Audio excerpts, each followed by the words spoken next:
আসসালামু আলাইকুম। সবাই কেমন আছেন? আশা করি সবাই ভালো আছেন। আমিও আলহামদুলিল্লাহ ভালো আছি। তো আমি খিচুড়ি পাকাবো। তো এখানে রসুন পেঁয়াজ সব কিছু কেটে নিছি, আর চিকন চাল আর ডাল একটু দিয়ে দিছি। আর চালগুলো অনেক দিনের, তো একটু ভালো করে ধুতে হবে।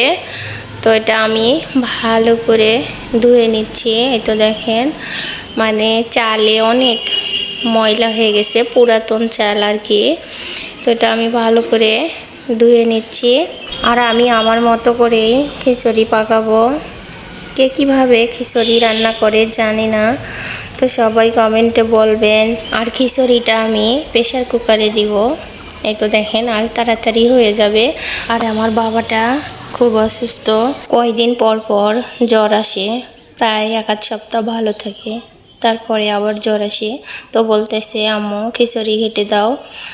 তো এই তো দেখেন, খিচুড়ি গরুর একটু মাংস দিছি, হালকা একটু মাংস দিয়ে নিলাম, পেঁয়াজ রসুন সব কিছুই দিয়ে নিব। আর খিচুড়িটা আমি ভালো করে মেখে দিব আজকে। আর মরিচ একটু কম দিলাম, 3টা মরিচ দিলাম। বাবাটা আমার অত ঝাল খেতে পারে না। একটু গোটা মশলা দিলাম, হলুদ দিলাম, লবণ দিলাম, আদা বাটা, সব ধরনের মশলাই বেটে রাখছিলাম সেটা দিলাম। একটু তেল দিয়ে নিলাম। এটা আমি ভালো করে মেখে নিব। আর যত মাখবো সুন্দর হবে আর কি। তো আমি এভাবেই রান্না করি। এ তো দেখেন মাখা হয়ে গেছে, আমি পানি দিয়ে নিচ্ছি। এই তো উঠাই দিছি। আর এখানে প্রেশার কুকারে দিলে তাড়াতাড়ি হয়ে যায় আর কি।